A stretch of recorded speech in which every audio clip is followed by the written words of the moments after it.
신바람 사연 아파트. 오늘의 사연 시작하겠습니다. 안녕하세요. 저는 30살 예비 신부고 신랑 될 사람도 저와 같은 나이인 30살입니다.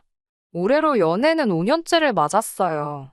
결혼식 날짜를 저희 연애 시작한 기념일로 맞추기 위해서 정신없이 준비 중입니다. 5년이라는 긴 연애를 하면서 결혼까지 생각할 만큼 남자친구에게는 큰 확신을 가지고 있었어요. 서로 비슷한 시기에 취직을 하게 되어서 그때는 결혼 이야기 오고 간 적 없지만 같이 미래를 그리자는 취지로 남들 데이트하는 거 똑같이 따라하지 않고 아껴가면서 열심히 저축을 했습니다. 노동의 값진 가치를 이해하고 월급을 저축하는 성실한 모습을 보니 자연스럽게 결혼까지 생각하게 되었고요. 그런데 도대체 무엇이 남자친구를 저렇게 만든 것인지 조금 서두르는 감이 있었지만 앞서 말씀드린 대로 우리가 연애를 시작한 기념일에 맞춰서 식을 올리고 싶었기 때문에 결혼식을 조금 급하게 준비하게 되었습니다. 양가 부모님들 모시고 상견례도 진행을 했고 다행스럽게도 양가 부모님들께서도 전부 다 긍정적으로 저희를 봐주셨어요. 5년 연애하면서 서로를 소개한 적이 없었기 때문에 저를 싫어하시면 어쩔까 걱정했는데 여자가 시집와서 집에서 놀 생각 안 하고 맞벌이를 하겠다는 게 장하다고 하시면서 저를 참 마음에 들어 하셨어요. 저희 부모님도 남자친구가 그 나이 치고 모아놓은 돈도 꽤나 있고 직업도 그 정도면 어디 가서 빠지지 않는다고 좋아해 주셨고요. 상견례도 했겠다. 결혼 날짜 바로 잡자는 말에 저희가 벌써 생각해 둔 날이 있다고 말씀드렸고 결혼 준비 위해 필요한 간단한 대화, 신혼여행이나 예식장, 혼수 및 예단 문제 같은 이야기들을 나누고 식사 자리가 끝이 났어요. 저희 부모님은 오랜만에 두 분이 나오신 김에 데이트 좀 하다 가시겠다고 먼저 길을 나섰고 예비 시부모님께서 저에게 예비 신우 될 사람을 소개시켜 주겠다고 곧장 가지 말고 조금만 더 기다릴 수 있냐고 물어보더라고요. 소개시켜 주실 거면 그냥 데리고 나오셔도 되지 않았냐 물으니 워낙에 바쁜 애라서 모시기가 영 힘든 사람이라고 너스레를 떨면서 말씀을 하시더라고요. 저는 그렇냐고 웃으면서 대답은 했지만 기분이 썩 좋은 편은 아니었어요. 왜냐하면 저희 집에서도 현재 취직 준비하느라 바쁜 제 동생도 시간을 내서 참석을 했는데 이게 갑자기 생긴 약속도 아니고 날짜가 잡혀있는 거기에 양가 부모님이 동반해서 모이는 자리인데 신우도 제 남동생처럼 아무리 바쁘고 일이 있을지라도 미리 일정을 조정하면 충분히 참석할 수 있는 부분 아닌가요? 늦게나마 따로 나온다기는 하지만 조금만 더 신경 썼으면 양가 가족들 참석한 자리에서 인사할 수 있었을 텐데요. 심지어 그날은 회사원들이 회사 나가는 평일도 아니고 주말이었는데 말이에요. 아무튼 예비 시부모님을 따라 외곽에 있는 경치 좋은 곳에 있는 카페로 자리를 옮겼습니다. 도착하고 나서 음료수 하나씩 시키고 자리에 앉아 잠깐 이야기를 나누는 사이에 예비 시어머니께서 저기 오네 하시면서 창밖을 보고 계시더라고요. 신우가 도착한 거였어요.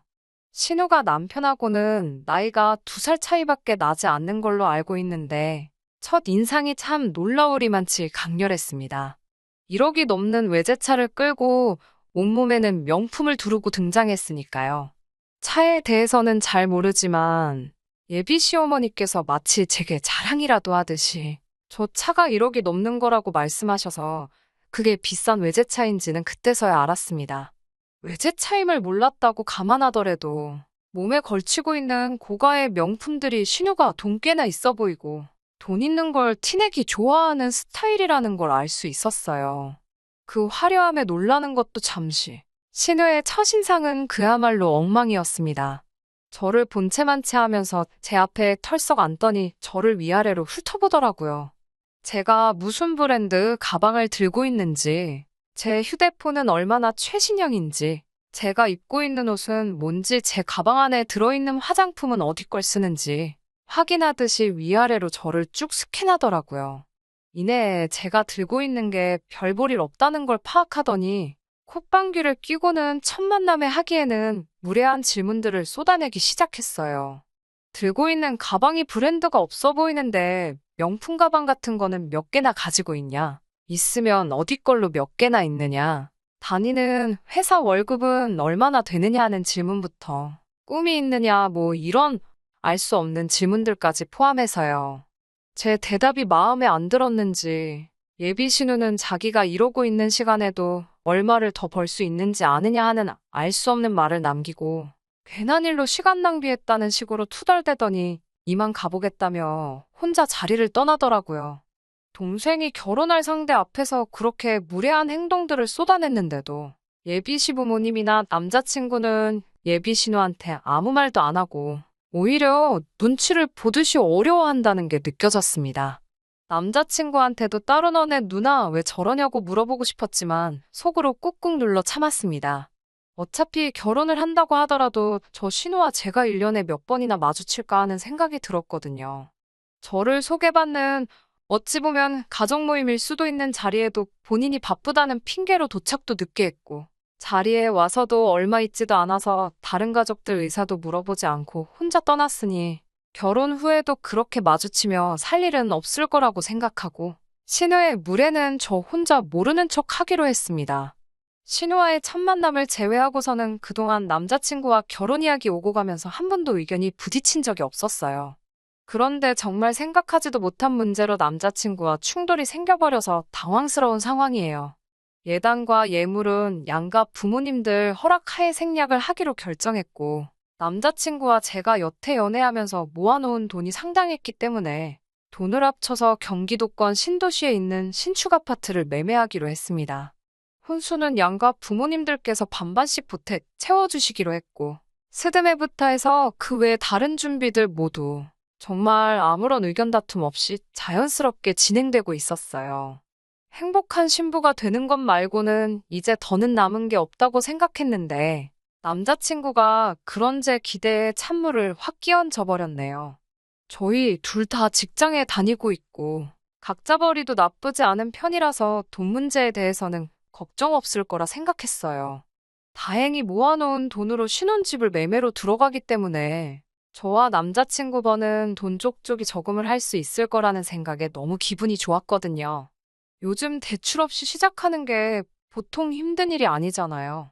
각자 월급의 일부는 생활비로 보태고 남은 돈에서 100만 원씩 모아 따로 적금을 들어 1년에 한 번씩은 해외여행을 가려던 계획도 있었어요. 생활비와 각자 용돈, 그리고 해외여행을 위한 적금을 제외한 나머지 금액은 미래에 태어날 아이라든지 아니면 더 나은 미래를 위해 다 저금을 할 계획이었고요. 모을 돈 빼고 낭비만 하지 않는다면 금세 돈이 모여서 10년 뒤에는 서울에 있는 아파트로 옮길 수도 있지 않을까 하는 생각도 하고 있었거든요. 그런데 문제가 발생했어요. 남자친구한테 우리가 앞으로 결혼하면 이렇게 해서 돈을 모으고 하자고 설명을 하고 있었는데 남자친구는 조금 시큰둥한 표정으로 듣고 있더라고요. 남자친구 말은 앞으로 우리가 결혼하고 맞벌이를 한다고 해도 그 기간이 길어봐야 얼마나 길겠냐는 이야기를 하더라고요. 언젠가 우리 둘 사이에 아이도 생길 텐데 그렇게 되면 아이 어린이집 보낼 때까지는 외벌이 생활을 해야 하지 않겠냐는 생각을 갖고 있더라고요. 저는 아이가 태어난다 하더라도 계속 회사에 다닐 계획이기 때문에 상주하시는 돌보미분을 부르거나 시어머니나 친정어머니에게 어느 정도 돈을 드리고 제가 계속 회사에 나가는 게 좋지 않겠냐고 제 생각을 말해줬어요. 어차피 필요한 지출이면 최소화해서 수입을 최대화할 수 있는 방법이라고 믿고 있었으니까요. 제가 맞벌이를 계속 하겠다는데도 남자친구는 아직도 시큰둥한 표정이었지요. 그래가지고 돈이 모이겠냐고요. 아무리 시어머니나 친정어머니가 봐주신다고 하더라도 돌보미를 고용하면 들어가는 돈만큼은 드려야 되지 않겠냐. 그리고 두 분이 만에 하나 아이를 봐주실 수 없는 상황이 되면 꼼짝없이 상주하는 돌보미를 드려야 하는데 한 사람 버는 게 그 사람 월급으로 빠질 것이고 그러면 우리 수중에 뭐가 남겠냐고. 맞벌이를 하는 거나 외벌이를 하는 거나 큰 차이가 없는 것 아니냐고 하더군요. 물론 아이 돌보는데 들어가는 비용이 큰 것은 사실이지만 제 월급이 돌보미분을 써도 모자랄 정도가 아니거든요. 물론 엄청 많이 남는 것도 아니지만요. 그래도 단돈 50만 원, 100만 원이라도 더 벌게 될 텐데 그게 외벌이랑 뭐가 다르냐는 말은 조금 서운했어요. 둘이서 월급도 그렇게 큰 차이가 나는 게 아니거든요. 남자친구 말은 앞뒤도 조금 안 맞았지요. 아이 때문에 회사를 그만두는 건 싫다. 맞벌이를 계속하면 좋겠다고 하는데 돌보미도 쓰기 싫고 양가 부모님께 돈을 드리는 것도 싫다. 그런데 또 아이는 가졌으면 좋겠다. 사실 말도 안 되는 억지잖아요. 그래서 당최 당신 생각은 어떻길래 말하는 것마다 다 싫다고 하는 거냐고. 내 생각보다 좋은 생각이 있으면 말해달라고 했어요. 그랬더니 앞뒤 다 잘라먹고 자기 누나, 그러니까 예비신우 이야기를 하더라고요. 누나가 타는 차 봤지? 누나가 들고 있는 가방도 봤지? 이러면서 대체 무슨 말을 꺼내려고 자기 누나 이야기를 저렇게 늘어놓는가 싶었습니다. 그런데 남자친구는 제게 정말 어이없는 제안을 제게 하더군요. 저랑 남자친구의 월급을 합치면 700만 원 언저리 정도 되는 돈이거든요. 당장은 우리 둘뿐이니까 생활비는 50만 원 정도면 충분하지 않냐고 하네요. 다 큰 성인 둘이서 생활비가 어떻게 50밖에 나오질 않느냐 하니 회사 식당에서 저녁까지 먹고 들어오고 차는 사지 말고 대중교통을 이용해서 출퇴근하고 허리띠를 졸라매서 모으자고 하더라고요. 아무리 아낀다고 해도 각자 써야 할 돈에 씻기며 교통비까지 50만 원으로 때우자는 게 말이 안 된다고 생각했어요. 회사 식당이 아무리 가격이 싸도 둘이서 두 끼를 해결하면 최소 20만 원이고 교통비까지 생활비에서 충당하면 15만 원 정도 나오거든요. 그런데 나머지 돈으로 관리비며 공과금을 다 내는 게 말이나 되나요? 그리고 주말에는 물만 마시고 살 것도 아니잖아요.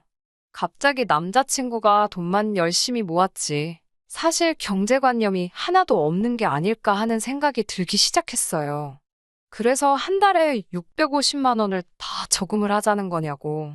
무작정 모은다고 다 좋은 게 아닌 것 같다. 돈 아끼는 것도 좋지만 그건 절약을 넘어서 궁상을 떠는 게 아니냐고. 그렇게 살기는 싫다고 말했더니 남자친구가 말하길 저금을 하려는 건 또 아니라고 하네요. 이어서 한 말을 결론부터 말씀드리면 피땀 흘려 벌은 내 돈을 자기 누나한테 다 줘야겠다고 합니다. 참 순간 어이가 없어서 말도 안 나오고 멍 때리게 되더라고요. 애초에 50만 원 가지고 생활하는 것부터가 말이 안 되는데 나머지 돈을 전부 자기 누나에게 가져다 바친다니 그건 말도 안 되는 소리라고. 그리고 너네 누나한테 돈 가져다 바치는 거랑 우리가 모으는 거랑 뭐가 다르냐고 따졌더니 다시 또 그때 누나 타고 다니는 차 보지 않았냐고. 그 차가 시세로 1억이 넘는 차라고. 누나가 그 나이에 어떻게 그 돈을 벌었겠냐고 하면서 누나가 투자하는 눈이 예사롭지가 않다고. 그러니까 누나한테 돈을 맡기면 몇 배로 불려서 우리한테 줄 테니 당장 허리띠를 졸라매고 살아도 결과적으로는 우리 이득이라고 하더라고요. 일단 누나가 목돈을 한 번 만들어주면 그때 가서는 자기 혼자 외벌이를 해도 여유 자금이 넘쳐나는 상황이 될 테니 무조건 자기 누나한테 돈을 맡겨야 한다는 겁니다. 궁성맞게 사는 게 싫으면 일단 50만 원으로 생활하고 추가적으로 돈이 더 필요할 때마다 누나한테 돈을 타서 쓰면 된다고 하더라고요. 어이가 없어서 나보고 지금 결혼하고 나서 신우한테 내가 필요한 게 있다고 허락 맡은 다음에 돈을 타서 쓰라는 말이냐고 화를 냈더니 제 말을 곧대로 들어서는 바로 그 말이라고 맞장구를 치면서 역시 이해력이 빠르다고 싱글벙글 좋아하더라고요. 저야 평생 저금만 해왔지 투자 그런 쪽에는 관심도 없고 해서 그래도 예비신우 행색이 돈이 엄청 많은 티를 팍팍 내고 다녔으니 저는 예비신우가 어디 잘 나가는 펀드 매니저 같은 그런 사람인 줄 알았어요. 아무튼 누나가 대체 뭐에 투자를 하길래 그렇게 돈이 많냐고 물으니 더욱더 할 말을 잃게 만들더라고요. 누나가 요 몇 년 사이에 코인을 해서 돈을 좀 벌었다고 자랑처럼 말을 하네요. 저는 공부 안 하고 산 주식도 전부 다 도박이나 마찬가지라고 생각하는 사람 중에 한 명인데 심지어 누나가 투자한다는 게 주식도 뭣도 아니고 코인이라니. 그 말을 들으니 웃음조차 나오지 않더라고요. 코인은 개인적으로 생각하기에 너무 위험한 것 같아서 조금 아닌 것 같다. 누나한테 돈 맡긴다는 말도 이해가 되지 않고 전 그렇게 누나한테 돈을 갖다 바치고 싶으면 결혼 후에 우리 돈은 서로 따로 관리를 하던지 아니면 다른 방법을 시간을 들여 생각해보자고 했어요. 그랬더니 남자친구는 곧바로 성질을 내면서 너 지금 우리 누나 실력을 무시하는 거냐고. 요즘 같은 시대에 코인으로 돈 못 버는 사람이 무식한 거라고 하면서 자기도 누나가 저렇게 돈을 번 이후로는 저금하는 사람들만 보면 바보 같다는 생각이 든다 하더군요. 자기가 저랑 연애하면서 취직 후 5년 가까이 모은 돈을 다 합쳐봤자 누나가 1년 동안 벌어들인 돈보다 훨씬 적다면서 말이죠. 자기 누나는 클릭 한두 번만 해도 몇백만 원을 버는데 자기는 하루에 몇 시간씩 일해서 그 돈 버는 게 회의감이 든다고 하더라고요. 열심히 일하는 사람들이 이해가 안 간다고 세상이 변했고 돈 버는 방법은 따로 있는데 너도 젊은 사람이면 젊은 사람답게 투자하면서 살아야지.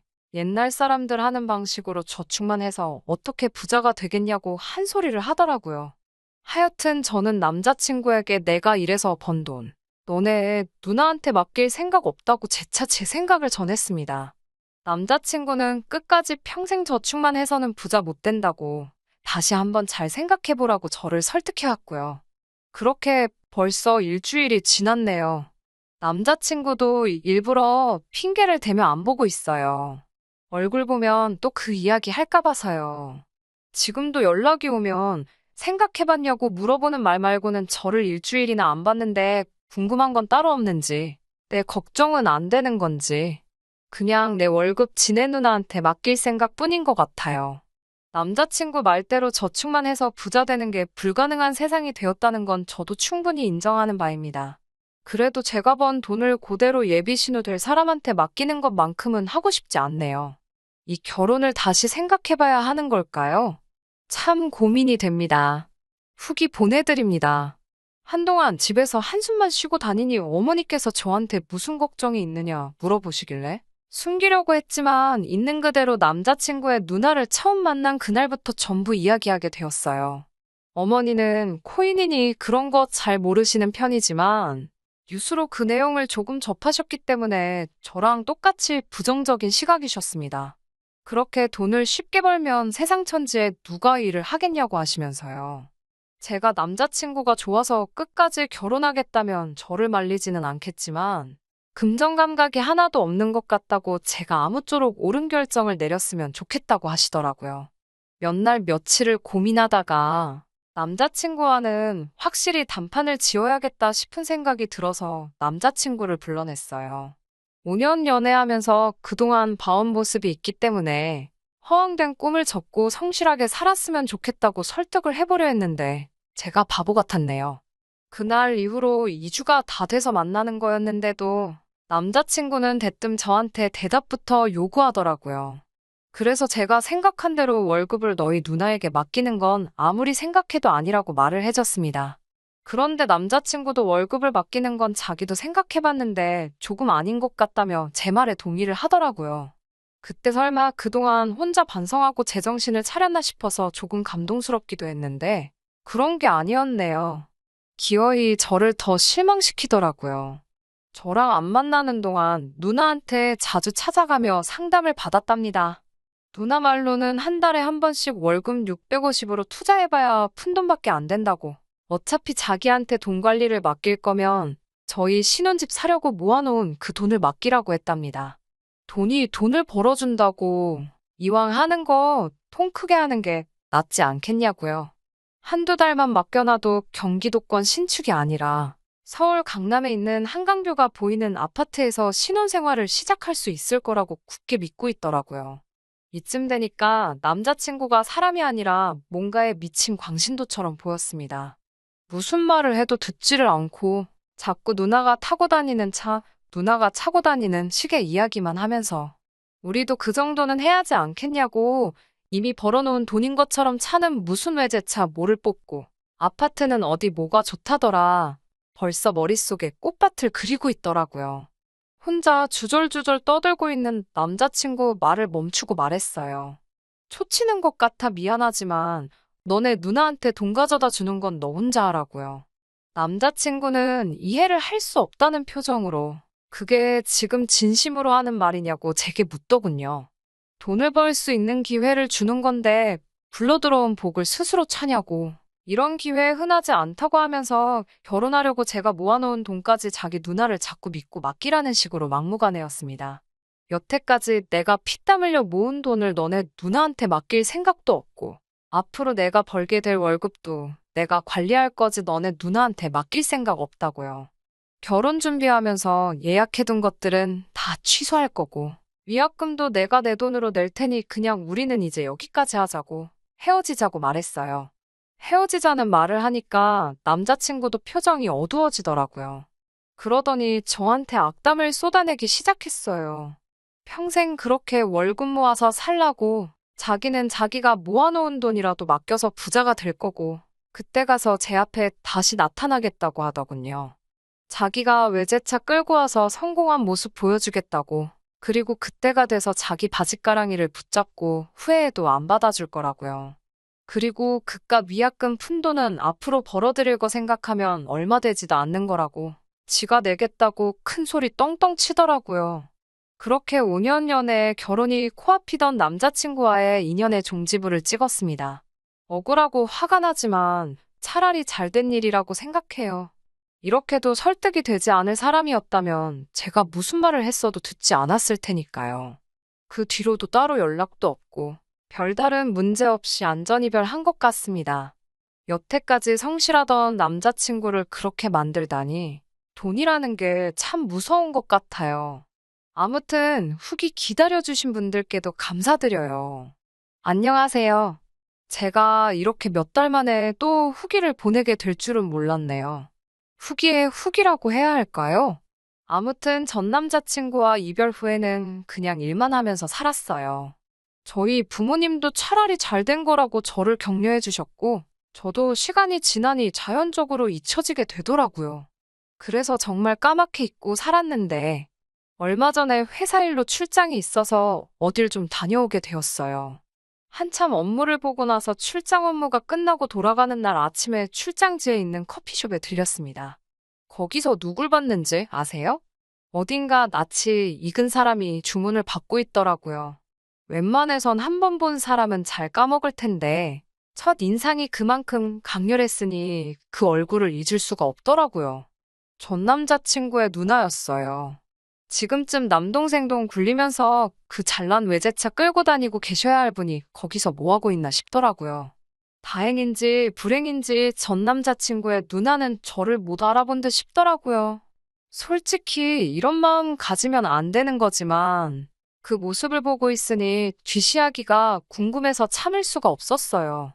그래서 전 남자친구랑 연애할 때 같이 알고 지내던 친구를 찾아 속사정에 대해서 물어봤는데 참 사람 일이라는 게 전 남자친구는 저한테 큰 소리 떵떵 친 대로 자기가 여태 모은 돈 들고 누나를 찾아갔나 봅니다. 처음에는 돈 꽤나 벌었다나 봐요. 그렇게 소원하던 외제차도 뽑아서 떵떵거리고 다녔다네요. 여기저기 돈 자랑하러 다니고 주변 사람들한테 비싼 술도 사주고 했대요. 그런데요, 어쩌다가 투자를 한 게 큰 손실을 내게 되면서 그거 메꾼다고 전 남자친구도 그의 누나도 같이 명품 가방이며 시계며 팔기 시작해서 어떻게든 해보려고 했답니다. 그런데 그것마저 잘 안 돼서 그 자랑스러운 외제차도 팔았고 마지막에는 대출까지 해가면서 본전을 찾으려고 했다는 겁니다. 말로는 투자하는 사람이라고 포장했지만 제가 생각했던 대로 그 두 사람은 도박에 빠진 거나 다름이 없었고 그들과 똑같은 최후를 맞이하게 된 거지요. 둘 다 쫄딱 망하고 심지어 전 남자친구는 회사 돈에까지 손을 대서 현재는 연락도 안 되는 상황이라고 하네요. 남자친구 누나는 제가 본 대로 지방까지 내려와서 아르바이트를 전전하고 있는 상황이고요. 이런 말 하기는 뭐하지만 전 남자친구의 누나는 제가 잘 몰라도 전 남자친구 하나만큼은 성실하고 착실한 사람이었거든요. 그런 사람을 저주경으로 만들다니 돈이라는 게 정말 무섭다는 사실을 다시 한번 깨닫게 되네요. 저 또한 전 남자친구를 믿었다면 저 꼬라지를 면치 못했을 거예요. 제 중심 잘 잡아서 천만다행이라고 생각하고 저들의 몰락을 거울 삼아 저도 일확천금을 기대하지 말고 제게 주어진 대로 성실하게 살아야겠어요. 끝까지 들어주셔서 감사합니다. 오늘의 사연은 여기까지입니다. 구독과 좋아요, 알람 설정 부탁드리고 더 좋은 사연으로 다시 찾아뵙겠습니다. 감사합니다.